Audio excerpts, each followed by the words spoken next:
सभी भगवत भक्तों को मेरा सादर अभिवादन। द लिविंग मास्टर सीरीज़ का अगला एपिसोड में आज हम ये चर्चा करने जा रहे हैं कि गुरु को कैसे किस ढंग से अपनाना चाहिए। गत एपिसोड में हमने चर्चा की थी कि जैसे कोई भी गेम हम खेलते हैं, खेल खेलते हैं, उसमें कोच की बहुत महत्वपूर्ण भूमिका होती है। कोच हमारा जितना कुशल होगा, जितना जानकार होगा, जनरली से लोग ओलंपिक चैंपियंस, पास्ट चैंपियंस को कोच बनाते हैं, जिससे कि वह उनको अपने जैसा ही ओलंपिक चैंपियन बना सके। और यही बात अध्यात्म में कही गई, गुरु को कीजिए दंडवत, कोटि कोटि प्रणाम, कीट न जाने भृंग को गुरु कर ले आप समान। कि वो जो एनलाइटेड महापुरुष है वो अपने शिष्य को अपने समान बनाएगा, पर अगर वो खुद ही एनलाइटेड नहीं है तो हमें कैसे बनाएगा। इसलिए सदगुरु की गुरु की टाइटल एनलाइटेड महापुरुष को दी गई। आज तो कोई भी टाइटल लगा लेता है, इस युग में तो फ्री है, आदमी चाहे जो टाइटल लगा ले, पर टाइटल से व्यक्ति एनलाइटेड नहीं होता है। ये हो सकता है कि एनलाइटेडमेंट वाला टाइटल ना लगाए, और जो एनलाइटेड नहीं है वो टाइटल लगाएगा शो करने के लिए, कि जिससे कि उसका महत्व बढ़े। जो वास्तव में बड़ा आदमी होता है वह अपने को दिखाता नहीं है। तभी कहा, बड़े बड़ाई ना करे, बड़े न बोले बोल, हीरा मुख से कब कहे लाख हमारा मोल। कि जो वास्तव में बड़ा होता है वो अपनी बड़ाई खुद नहीं करता है, लोग करते हैं। सूरज नहीं कहता कि मैं सूरज हूँ, लोग कहते हैं सूर्य है। तो ऐसे जो चेतन महापुरुष होता है, लाइटेड महापुरुष होता है, वह टाइटलों के पीछे नहीं जाता, वह स्वयं ही टाइटल है। तो जैसे गेम में ओलंपिक चैंपियन को हम कोच बनाते हैं, पास्ट चैंपियंस को, जिससे कि हमको भी चैंपियन बना दे, ऐसे एनलाइटेड महापुरुष को ही सदगुरु बनाया जाता है। और ये जितने भी मंत्र बनाए गए हैं, ये वैसे एनलाइटेड महापुरुष सदगुरु के लिए हैं, साधारण गुरु के लिए नहीं है ये। क्योंकि निराकार और साकार का केवल फर्क है, गुरु और भगवान में कोई अंतर नहीं होता।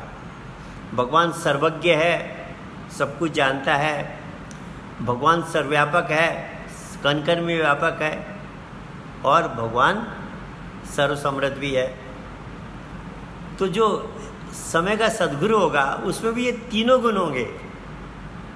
वो सर्वज्ञ होगा, सर्वसमृद्ध होगा, सर्वव्यापक होगा। वह हर चीज़ को जानता है, देखता है। हाँ, ये अलग बात है कि वह अपने ढंग से लीला करता है। इसलिए कहा, साकार को पहचाना, निराकार को पहचाना फिर भी सरल है हमारे अंदर, पर जो साकार आया हुआ है उसको समझने में और मेहनत ज़्यादा है। पर जो पहचान लेता है उसका जीवन धन्य हो जाता है। तो ऐसे गुरु महाराज के लिए कहा गया कि गुरु ब्रह्मा, गुरु विष्णु, गुरुदेवो महेश्वर है, कि वही ब्रह्मा विष्णु महेश है। ब्रह्मा के रूप में हमें नया जन्म देता है, आध्यात्मिक जन्म देता है। विष्णु के रूप में हमारी पालना कर रहा है, हमको सस्टेन कर रहा है, ज्ञान के द्वारा हमारे ब्रेन को एक्टिवेट करके, हमारे मन को कंट्रोल करा के हमको सफल जीवन बिताने में हेल्प कर रहा है। और गुरुदेवो महेश्वर है, वो शंकर के रूप में हमारे अंदर की शंकाओं का, हमारे मन के वायरस का, सबका नाश कर रहा है। तो कहा, गुरु साक्षात पार ब्रह्म है। वह सगुण रूप है, पोटेंशियल फॉर्म है, हमारे अंदर कैनेटिक फॉर्म है। तो कब साक्षात पार ब्रह्म ही है। तस्मै श्री गुरुवे नमः, उनको मैं प्रणाम कर रहा हूँ। और ऐसे गुरु महाराज के लिए कहा कि ध्यान मूलम गुरु मूर्ति। क्योंकि क्यों कहा गया सज्जन, ये बहुत बड़े रहस्य की बात है। एक बात यहाँ पर आ रही है, भिलनी मतंग ऋषि की सेवा करती थी, और जब मतंग ऋषि की सेवा कर रही थी तो जब मतंग ऋषि शरीर छोड़ने लगे तो भिलनी ने कहा, गुरु महाराज मैं भी आपके साथ शरीर छोड़ती हूँ, हमें क्यों रहकर क्या करोगी। बोले, ना, तू शरीर मत छोड़, समय पे अवतार होने वाला है प्रभु का, वो महाशक्ति अवतार लेगी और तुझे उसके दर्शन प्राप्त होंगे, इसलिए तू शरीर मत छोड़, उनका इंतज़ार कर। तो भिलनी गुरु महाराज की बात को हृदय में धारण करते हुए इंतज़ार करने लगी।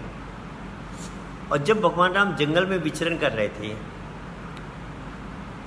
बिल्ली ने कभी देखा नहीं था भगवान राम को, उसको कैसे पता लगे ये भगवान है, ये अवतार है? किसने बताया? कैसे उसको जानकारी प्राप्त हुई? सज्जनों, ये रहस्य की बात है। निराकार से साकार की पहचान होती है और साकार से निराकार की पहचान होती है। वह अपने अंदर उस भर्गो ज्योति का ध्यान करती थी। गुरु महाराज जी की कृपा से उसको गर्भ का ज्ञान मिला हुआ था, मतंग ऋषि की कृपा से। तो वह ध्यान करती थी, और प्रकाश का जो व्यक्ति ध्यान करता है, उस भर्गो ज्योति का ध्यान करता है, उस भर्गो ज्योति के अंदर वह समय के महापुरुष को देखता है, देख सकता है। जब वह आगे बढ़ता है साधना में, तो सगुण महापुरुष वह शक्ति किस शरीर में प्रकट है वो उसका अनुभव करता है। तो बिल्ली ने प्रकाश के अंदर प्रभु राम को देखा था, इसलिए जब प्रभु राम आए तो वो फट से पहचान गए कि यही तो हैं जिनका मैं इंतजार कर रही थी। तो ये रहस्य की बात है। निर्गुण से सगुण की पहचान होती है और सगुण से निर्गुण की पहचान होती है। तो वह जो सर्वशक्तिमान प्रभु है हमारे अंदर, वो जब सगुण रूप में आते हैं तो उनको सदगुरु की टाइटल दी गई। भगवान राम को बिल्ली ने इसीलिए पहचाना। तो सज्जनों, उन गुरु महाराज के लिए कहा गया कि वो उनके वाक्य मंत्र के समान होते हैं, और उनकी मूर्ति का ध्यान करने का मतलब हो गया, जब हम साकार को नमन करते हैं, उनकी मूर्ति को नमस्कार करते हैं, तो अंदर उस प्रकाश में प्रवेश करने में, भर्गो ज्योति में मन को कनेक्शन करने में वह हेल्पिंग होता है, क्योंकि वही तो अंदर बैठा है सगुण निर्गुण रूप में, जो सगुण में बाहर आया हुआ है। तो इसीलिए कहा ध्यान मूलम गुरु मूर्ति, पूजा मूलम गुरु पादुका। गुरु के चरणों की वंदना कहा गया। क्यों? आप देखिए, एक कोई चीज़ होती है, उसमें मान लीजिए आपने कोई चीज़ भर रखी है, जहाँ पर छेद है वो वहाँ से निकलेगी। अगर पूरा बर्तन बंद है और उसमें एक जगह छेद है, उस छेद से, होल से वह चीज़ बाहर आएगी, लिक्विड बाहर आएगी। महापुरुषों के अंदर जो एनर्जी होती है, उसका जो प्रवाह है बाहर, वो चरणों के द्वारा है। इसलिए जब महापुरुषों के चरणों में प्रणाम करते हैं तो वह शक्ति का प्रवाह हमारे अंदर भी होता है। इसलिए कहा गुरुपद नख मणिगण ज्योति, सुमृत दिव्य दृष्टि होती, दलन मोहतम सोस प्रकाशो, बड़े भाग्य रावई जासु। कि गुरु के जो चरण कमल है, उनसे वह शक्ति निकल रही है, और जिसके बड़े भाग्य वो उसको प्राप्त करता है। वह मोह रूपी अंधकार को नाश करती है, और जिसके बड़े भाग्य, कहते बड़े भाग्य और आवे जैसे ही जिसके हृदय में आती है, वह उसके बड़े भाग्य है। दूसरा कारण प्रणाम करने का सज्जनों गुरु के चरणों में क्या है, साइंटिफिक रीज़न भी है।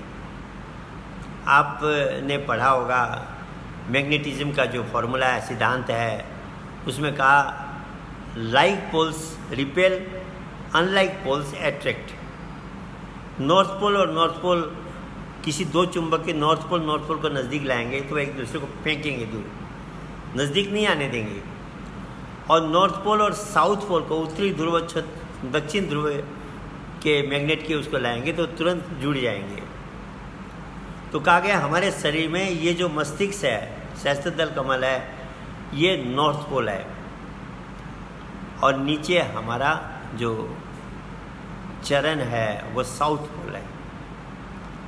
उत्तरी ध्रुव और दक्षिणी ध्रुव है। तो जब हम हमारे उत्तरी ध्रुव को गुरु के दक्षिण ध्रुव में कनेक्ट करते हैं तो वह कनेक्शन इस्टेब्लिश होता है, रिपेलिंग नहीं होती है बल्कि एट्रैक्शन होता है।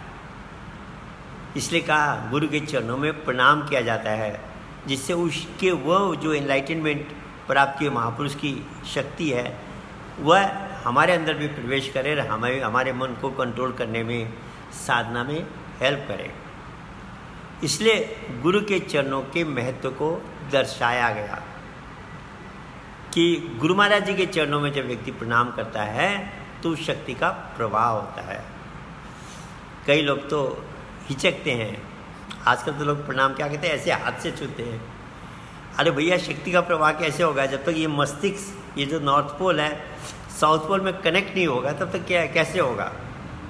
फॉर्मेलिटी फॉर्मेलिटी है, रियलिटी रियलिटी है। पर कुछ लोग झुकने को तैयार नहीं होते हैं, पर जो झुकते हैं वही प्राप्त करते हैं। कहते हैं झुकते वही है जिनमें जान होती है, अकड़े रहना तो मुर्दे की पहचान होती है। मुर्दा जो होता है वो हमेशा अकड़ के रहता है, उसको मोड़ो हिलाओ तो हिलता नहीं है। और अकड़ना जो है शरीर के लिए भी नुकसानदायक है। मेडिकल साइंस भी कहती है जिसका शरीर जितना फ्लेक्सिबल है, spinal cord, thyroid gland, body जितनी फ्लेक्सिबल है वो उतना ही स्वस्थ है, और जिसकी बॉडी फ्लेक्सिबल नहीं है वो रोगी है। तो फ्लेक्सिबिलिटी तो हर चीज़ में चाहिए। मन के अंदर भी फ्लेक्सिबिलिटी चाहिए, ब्रेन के अंदर भी फ्लेक्सिबिलिटी चाहिए, शरीर के अंदर भी फ्लेक्सिबिलिटी चाहिए। तो जो फ्लेक्सिबिलिटी होगी वो झुकेगा, और झुकना जो है वो महानता की निशानी है। जिस पेड़ में फल ज़्यादा लग जाते हैं वो क्या करता है, वो झुकता है, सीधा खड़ा नहीं होता। जितने ज़्यादा फल लगेंगे उतना झुकेगा। तो जिस व्यक्ति में जितने ज़्यादा आध्यात्मिकता प्रकट होगी उसके अंदर उतनी ज़्यादा हम्बलनेस आएगी। अगर व्यक्ति अपने को आध्यात्मिक कहता है, अहंकार भरा है, मैंपन भरा है, तो सज्जनों वह अध्यात्म खोखला है, वो रियल अध्यात्म नहीं है।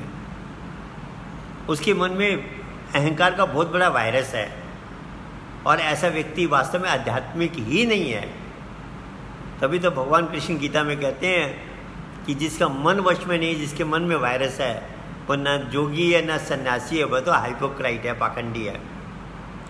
अध्यात्म की चर्चा करना अपनी जगह है, अध्यात्म को अपने जीवन में प्रकट करना अलग चीज़ है।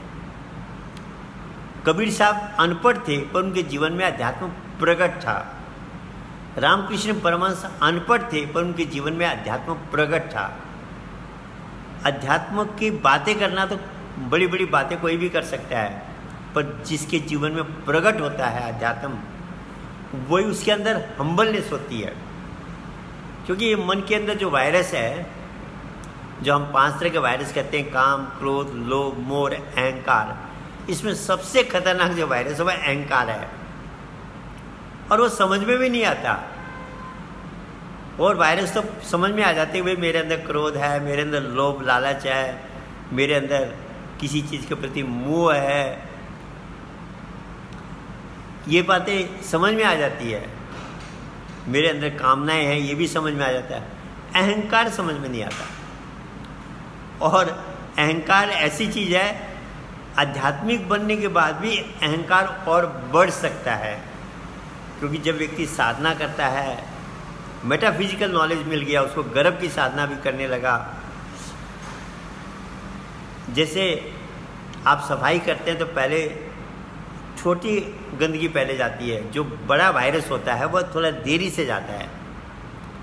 तो जब हमें मेटाफिजिकल नॉलेज मिल गया, वह गर्भ का ज्ञान मिल गया, गुरु महाराज की कृपा से हम साधना भी करने लगे, तो ये काम, लोभ, मोह ये हटने लग जाएंगे। पर अहंकार और क्रोध समय लेते हैं हटने में। कई बार तो उल्टा भी हो जाता है, क्योंकि जब व्यक्ति साधना करता है तो उसका कंसंट्रेशन लेवल बढ़ता है, एनर्जी का संग्रह ज़्यादा होता है उसके अंदर, आध्यात्मिक शक्ति का। तो जब व्यक्ति को कुछ मिलता है तो अहंकार आने की संभावना ज़्यादा होती है। कहा ना, ये किसको अहंकार नहीं होता, प्रभुता पाई काऊ मद नहीं। आप देखिए छोटे व्यक्ति को अहंकार नहीं होता, पर वो व्यक्ति बड़ा बन जाए, कोई बड़ा नेता बन जाए, बड़ा पैसे वाला बन जाए, सम्मानित व्यक्ति बन जाए, उसमें अहंकार उतनी ज़्यादा आने की संभावना रहती है। आध्यात्मिक मार्ग में जब व्यक्ति साधना करता है और जब उसकी प्रशंसा होने लग गई तो सबसे ज़्यादा खतरनाक अहंकार का होता है। एक महात्मा जी कहा करते थे, बोले इस कलयुग में कै जो है वो बहुत खतरनाक है। कै में 3 चीज आती है, कंचन, कामिनी और कीर्ति। कंचन का मतलब हो गया पैसे का लोभ लालच, हर आदमी हर समय पैसे का चिंतन करता रहता है। इस मन को अगर हम स्टडी करें तो सबसे ज़्यादा चिंतन किसका करता है? धन का करता है। तो कंचन कामिनी, काम वासना भी आजकल बहुत से हम सुनते रहते हैं, ये भी इस कलयुग के अंदर प्रबल है। और तीसरा का कीर्ति, अपनी बड़ाई करना, अपना सम्मान ढूंढना, सम्मान के चक्कर में रहना। कहते 3 चीज़ें बहुत खतरनाक है इस कलयुग में, और जिसने 3 चीज़ों पे विजय प्राप्त कर ली वो कलयुग पे में अपने आप को आगे बढ़ा सकता है। तो कहने का मतलब ये जो अहंकार रूपी वायरस है, ये ज्ञान मिलने से पहले भी काफ़ी मात्रा में रहता है, मिलने के बाद भी और प्रबल हो सकता है अगर हमारी साधना में, सत्संग में, सेवा में कसर रह जाए। इसलिए गुरु दरबार में सेवा की जाती है, और जितनी छोटी सेवा हम करेंगे उतना यह अहंकार समाप्त होता है। बड़े पद वाली सेवा करेंगे तो अहंकार और बढ़ सकता है, और ये बढ़ गया तो ये सब कुछ गड़बड़ कर देता है। क्योंकि हमारे कहते हैं गुरु की कृपा सब पे है, पर अहंकार रूपी पहाड़ जिसके अंदर है वहाँ पर वो कृपा ठहरती नहीं, चली जाती है, और वह कभी भी प्रभु से एकाकार नहीं हो सकता। कहा जब मैं था तब हरि नहीं, जब हरि था मैं नाही, प्रेम गली अति सांकरी या में 2 ना समाये। जो संकीर्ण गली होती है, छोटी गली होती है, उसमें 2 आदमी नहीं चल सकते, एक ही चल सकता है। तो कहा अहंकार जब तक रहेगा हम एनलाइटनमेंट को प्राप्त नहीं कर सकते। तभी कहा गया मिटा दे अपनी हस्ती को, अगर कुछ मर्तबा चाहे, कि दाना खाक में मिलकर गुले गुलजार होता है। एक बीज को जब हम मिट्टी में डालते हैं, वह बीज जब तक अपने अस्तित्व को मेंटेन करेगा तो सड़ जाएगा, वो कभी भी वृक्ष नहीं बन सकता। पर जो बीज उस मिट्टी में अपने अस्तित्व को, अपनी हैसियत को मिटा देता है, अपनी हस्ती को मिटा देता है, वह जीरो हो गया। पर वह होता क्या है? फिर पौधा बनेगा, पेड़ बनेगा, वृक्ष बनेगा, हजारों फल लगेंगे, कितनों का भला करेगा वह, कितनों को लाभ पहुंचाएगा। कब हुआ? जब उसने अपने अस्थि को मिटाया, मैंपन को मिटाया। भगवान भी, सगुन गुरु महाराज भी शिष्य के साथ यही समस्या को देखते हैं। भगवान देना चाहता है, गुरु महाराज देना चाहते हैं अपनी सारी शक्तियाँ, सारी कलाएं अपने हर एक शिष्य को देना चाहते हैं, पर वहाँ समस्या इसी अहंकार की है। रावण को थोड़ी बहुत शक्तियाँ दी थी भगवान ने, उसने मेहनत की, साधना की, तो उसको थोड़ी बहुत शक्तियाँ प्रदान की। नतीजा क्या हुआ? उसमें उन शक्तियों को प्राप्त करने के बाद में अहंकार आ गया। नहीं सज्जनों, रावण जैसा कोई विद्वान नहीं था, रावण जैसा कोई साधक नहीं था, तभी तो उसने इतनी शक्तियां प्राप्त की। सारे देवताओं को अपने बस में कर रखा था, सारे देवता उसके यहाँ सेवा करते थे, तो उसने शक्तियां कैसे प्राप्त होगी? साधना करके तो प्राप्त की होगी। 10 सिर कहते हैं उसका ब्रेन पावर, उसने इतनी साधना की थी, ब्रेन पावर 10 टाइम्स बढ़ा हुआ था। आज साइंस कहती है हम ब्रेन का 1/10 पावर भी यूज़ नहीं कर रहे हैं। उसने दोनों ब्रेनों को के पावर को ऑप्टिमाइज करके कितना अपना पावर बढ़ा लिया था, पर एक चीज़ ने उसको बर्बाद कर दिया, अहंकार। और जब अहंकार प्रबल होता है तो धीरे धीरे क्रोध आने लगता है, और जब क्रोध आता है तो वो भजन की शक्तियाँ कम होने लग जाती है, भजन का प्रभाव, और फिर धीरे धीरे काम, लोभ, मोह सब आने लग जाते हैं। ये अध्यात्म की जो रास्ता है, इसको क्या कहा गया? पहाड़ की चढ़ाई। आप पहाड़ों पे, एवरेस्ट पे, बड़ी बड़ी चोटियों पे, कंचनजंगा, नंदा देवी, इन पहाड़ों पे जब व्यक्ति चलते हैं तो कई जगह तो इतनी फिसलन होती है, इतना खतरनाक होता है कि बहुत सावधानी से चलना पड़ता है। अगर फिसल गए तो सीधा धड़ाम से नीचे आएंगे। ऐसे ही अध्यात्म का रास्ता, जितना हम आगे बढ़ते हैं उतना ये विकट होता चला जाता है, क्योंकि आपके अंदर गुण आने लगेंगे, कुंडलिनी जितने ऊपर को राइज करती है, ये अपनी शक्तियाँ प्रदान करती है। व्यक्ति गुणशील होने लगता है और गुणशील होने से लोग प्रशंसा करने लगता है। प्रशंसा जहाँ होने लगी, कीर्ति जहाँ मिलने लगी, अहंकार बहुत जल्दी बढ़ता है। अहंकार की खुराक ही प्रशंसा है। आप किसी चीज़ को जितना खाना खिलाओगे उतनी बलवान होती जाएगी, जिसको कम खाना दोगे वो कमज़ोर होते जाएगी। अहंकार को हम खाना, सबसे ज़्यादा खाना में अहंकार को ही देते हैं हमारे जीवन में। कोई हमारी प्रशंसा करता है तो अहंकार को खाना मिल रहा है। हम जब अपनी चर्चा करते हैं, मैंने ऐसा किया, मैं ये हूँ, मैं वो हूँ, मेरे को फलाना हुआ, ये मैं शब्द का हम जितनी बार प्रयोग करते हैं, अहंकार को कुछ न कुछ हम खुराक दे रहे हैं। तभी कहा अगर है शौक मिलने का, मंसूर फकीर कहते हैं अगर है शौक मिलने का तो हरदम लो लगाता जा, न रख रोजा न मुर भूखा, न जा मस्जिद न कर सीधा, वजू का तोड़ दे कुजा, शराबे शौक पीता जा, प्याला मैं खुदी का छोड़, प्याला बेखुदी का पी, नशे में सैर कर प्यारे, तू ही तू गीत गाता जा।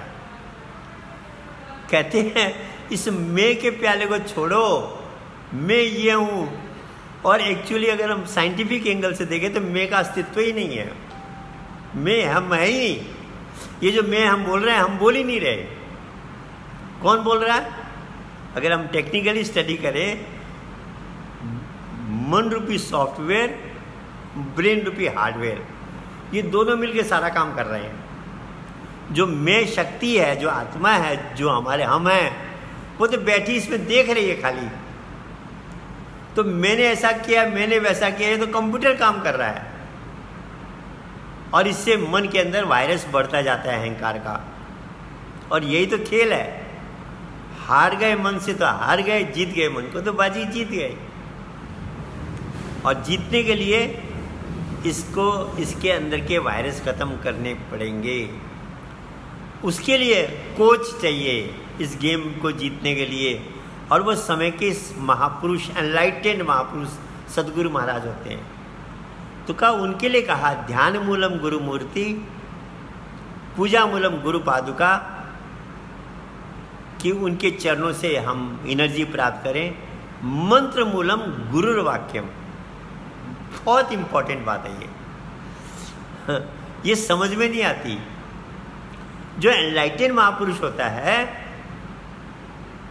वो जिस स्थिति में होता है उसमें जो करता है, जो बोलता है, सब कुछ परफेक्ट होता है। एक शब्द हमने सुना होगा, the perfect master. Perfect master का मतलब होता है वह, उसका हर चीज़ परफेक्ट है, उसके लाइफ में परफेक्शन है। हम कहेंगे जी ऐसा हो ही नहीं सकता। और बुद्धिजीवी तो स्पेशली इस बात को कहेगा कि no one is perfect in the world. हमने जो सुना है, पढ़ा है, nobody is perfect in the world. संसार में कोई भी परफेक्ट नहीं है। ये बात सच है, एक्सेप्ट एनलाइटेंड महापुरुष।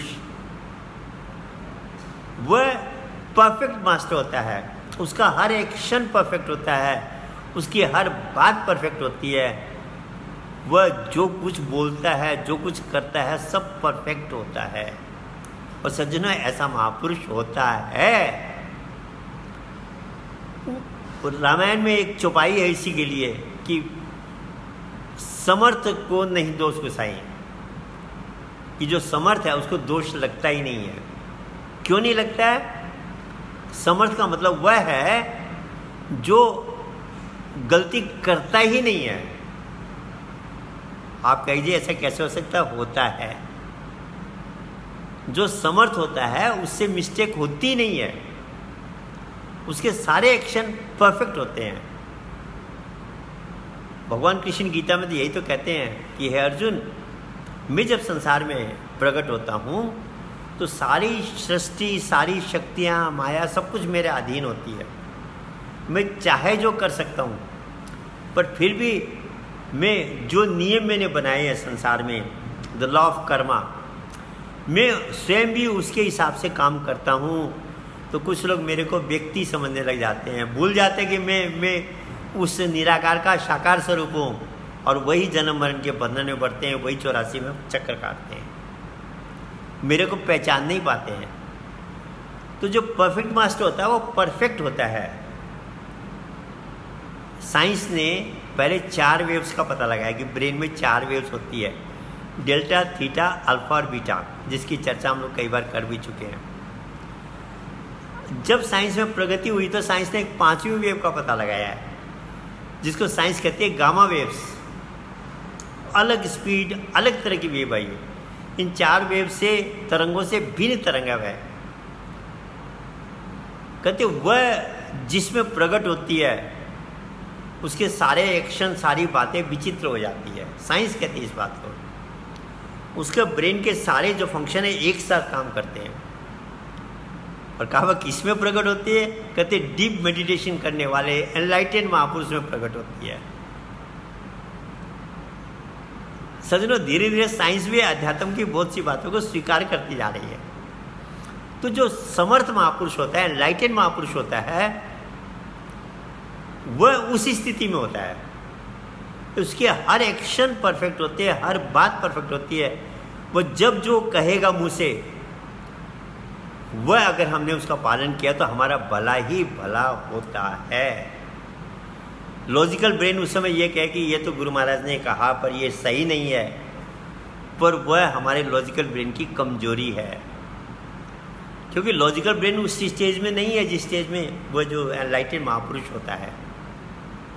इसलिए जो अक्षर से गुरु की आज्ञा का पालन करता है, 100% पालन करता है, 99.9 में नहीं चलती उसको।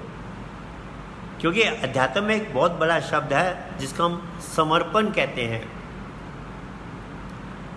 समर्पण शब्द है, टोटल सरेंडर।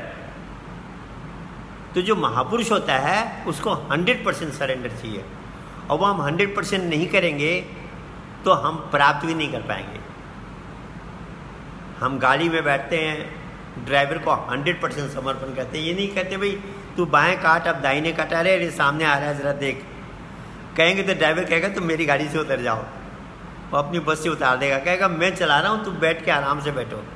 हम टोटल सरेंडर करते हैं। हॉस्पिटल में डॉक्टर जब ऑपरेशन करता था हम कहते भाई मेरा ऐसे ऑपरेशन करना है, ऐसे नहीं।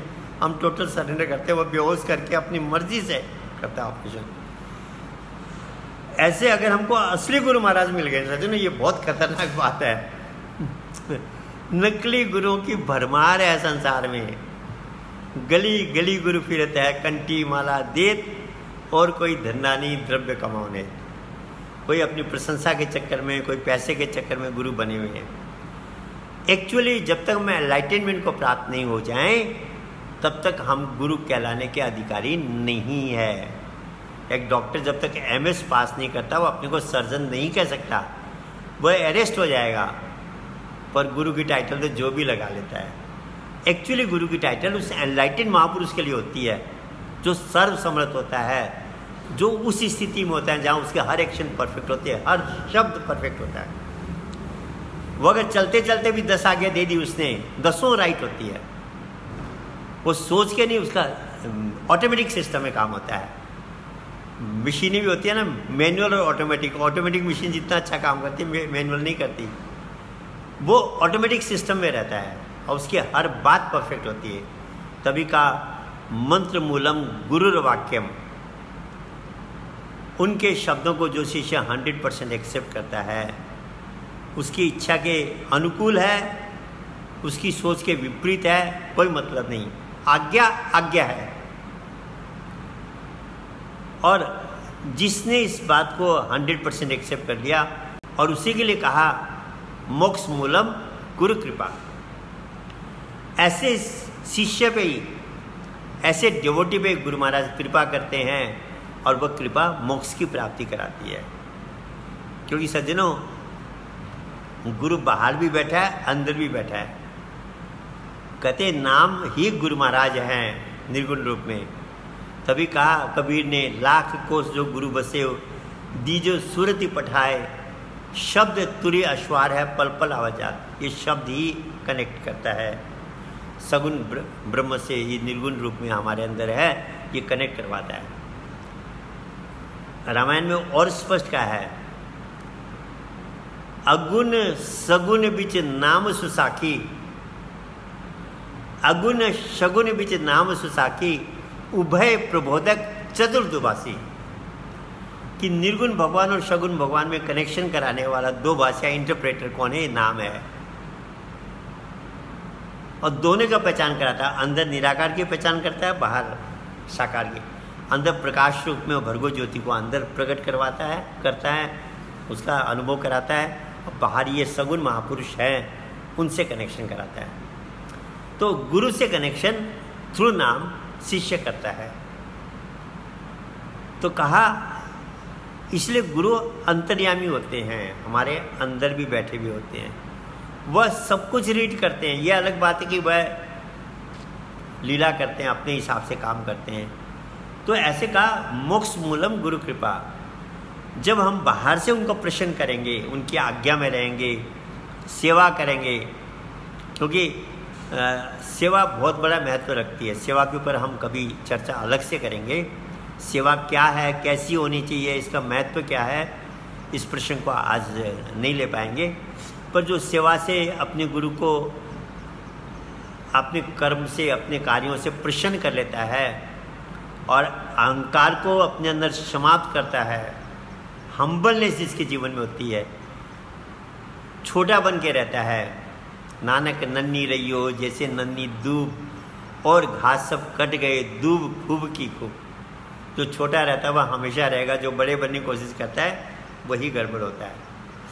तो ये जो जिसके अंदर ये भावना होती है उस पर गुरु की कृपा होती है, और वह कृपा ही मोक्ष की प्राप्ति कराती है। क्योंकि साधना में भी जब हम आगे बढ़ते हैं तो आगे तो अंदर से, बाहर का कोई चीज़ मदद नहीं कर सकती, गुरु महाराज जी अंदर से हेल्प करते हैं।